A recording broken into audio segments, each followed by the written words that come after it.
hours yung layover natin dito. Tapos, diretso na tayo ng Zurich, Switzerland.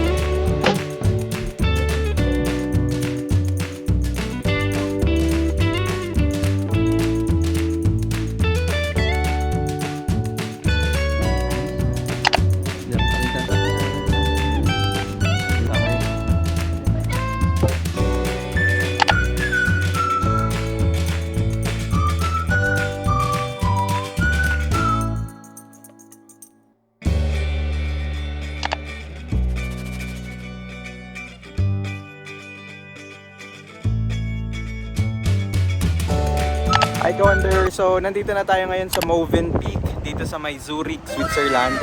So nagche-check-in yung mga kasama ko. Actually yung escort ng tour namin yung nagche-check-in. Yun yung kinaganda kapag tour package yung travel nyo. Kasi yung escort sila na bahalang magche-check-in. Maghihintay na lang kami ng keycard para sa mga rooms namin. So yan yung facade ng aming hotel, which is Mövenpick. Meron dito sa Philippines, 'di ba? Sa may Boracay, nakastay na kami doon. Tapos sa Cebu hindi pa. Yan, Mövenpick. Same na same lang din. So mamaya i-tour ko kayo doon sa loob ng hotel. So ngayon, ito yung vicinity dito. Ayan. Medyo maingay lang kasi highway yung main highway yung banda diyan. Tapos yan, parking lot nila. Ang daming puno, you know. So yun yung hotel namin. So room tour na lang tayo mamaya pag nakapasok namin. So, pasok tayo sa loob. Check natin kung nakapag-check-in na sila.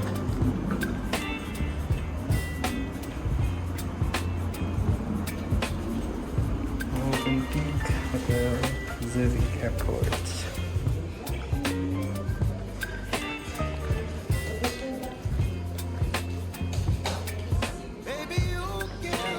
Dato.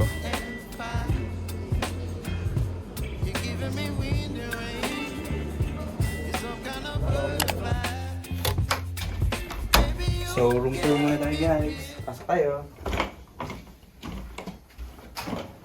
Wow! Ito, may coffee bar. Ayan, pwede mo magpinta ng coffee nyo.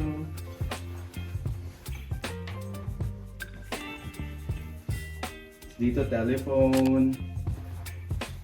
And may TV. So, dyan makikita nyo yung view ng Toblerone and then Swiss Alps. Tapos, ito na yung bed namin. Ayan. Itong parang mini living room. Open natin yung ating bintana. Tapos, tip nga pala, sabi dun sa reception kanina, June 15 pa pwedeng mag-open ng aircon kasi springtime pa dito sa Europe. So, bawal pang aircon. Nasa batas daw nila yon. So, medyo mainit talaga. So, kailangan natin i-open yung window. So, paano i-open? Wow! Look at that view! Ayan, open natin. Wow, ang ganda. Ayan, medyo kumangin na.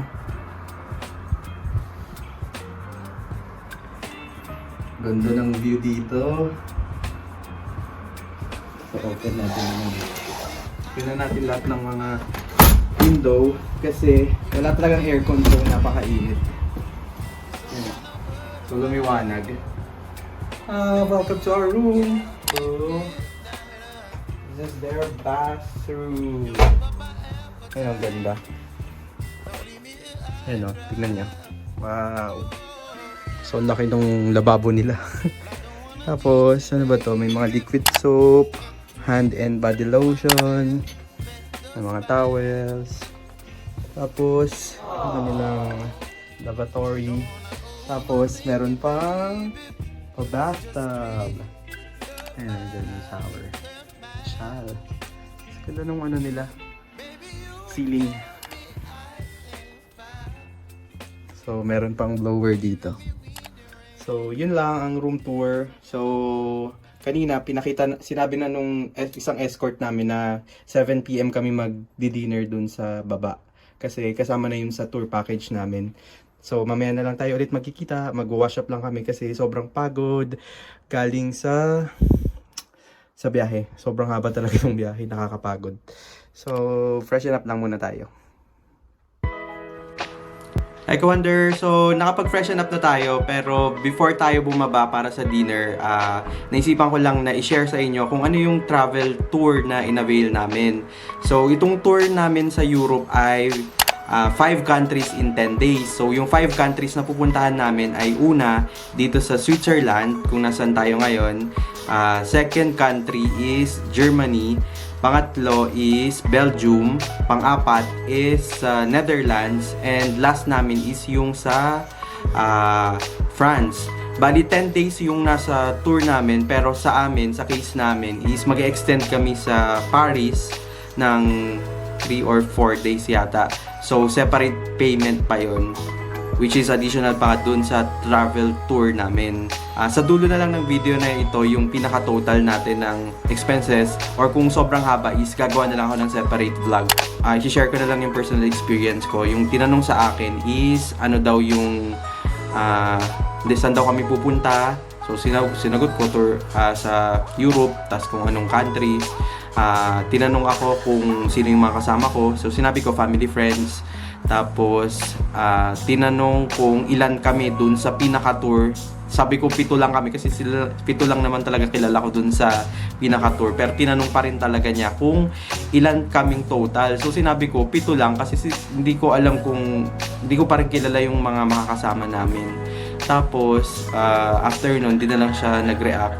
Ang last na tinanong niya is anong work ko. So since ako is freelancer, so freelancer yung sinabi ko. Tapos di naman na siya nagtanong ng iba. First time na long haul flight ko ito. So from Philippines to Dubai, 8 hours. So sa Dubai may 4 hours na layover kami. Tapos sa Dubai to Zurich naman is 6 hours. Kinaganda nung Emirates na airplane ay malilibang ka kasi meron silang parang tablet doon na medyo malaki na siya for me. Pwede kang manood ng mga video, ng mga movie, series, tapos may mga games din siya. Tapos maganda doon, makikita mo rin yung elevation ng mismong airplane nyo, yung may view din doon ng nakikita ng airplane nyo habang umaandar siya. Tapos may mga estimated din ng time ng arrival, mga ganun. So sobrang ganda ng Emirates. So currently it's 6 PM ngayon dito, pero yung araw grabe sobrang liwanag pa rin yan. Pansinin nyo yung ilaw na nanggagaling dyan sa labas. Yan yung araw pa rin dito. Upon checking is 9 PM pa dudubog yung araw.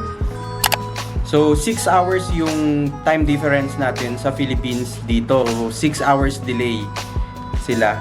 So ngayon medyo inaantok na ako, pero dinalabanan ko na lang kasi may dinner pa nga kami. After dinner dun matutulog na lang para makabawi naman. Kasi bukas 8 AM naman yung call time namin para sa activity namin na Mount Titlis dito sa Switzerland. So ngayon is bababa na kami dun sa restaurant ng Movenpick para mag-dinner. So see you na lang dun. Bye-bye! Alam mo yung ilag mo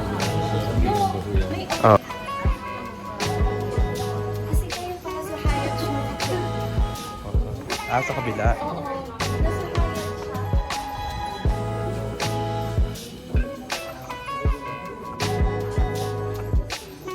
Hi, Wonder. So, nakabalik kami dito sa room. Di na ako nakapag-vlog dun sa dinner namin kasi nagugutom na. So, diretso kain na. Pero, medyo fancy yung kinainan namin. So, yung mga kinain namin, ito na lang, papakita ko. Salad. So, Caesar salad. Tapos, for main dish is roast beef with mashed potato. Yan. Sarap nun, sarap. Lambot ng beef and airy yung mashed potato. Tapos, for dessert is brownie. Hindi ko naubos kasi medyo thick siya. Pero masarap naman. Tapos, it's currently 9 PM dito. Pero tignan nyo, liwanag pa rin, oh. Di ba lumulubog yung araw? So, sa Pilipinas, sa oras na to is 3 AM na. So, parang medyo pumipikit na talaga yung mata ko, medyo mabigat na. So, medyo mahaba na yung vlog na to. So, puputulin muna natin. Tapos, separate video na lang yung another trip natin sa Switzerland bukas. Kasi pupunta kaming Mount Titlis, tsaka sa Lucerne. Tapos balik kami dito sa Zurich. And another night kaming mag-stay dito sa Movenpick. So, Thank you for watching, Ka-Wonder. Sana nag-enjoy ka sa video to. Abangan mo yung ibang videos ko. Don't forget to like, comment, and subscribe. Bye-bye!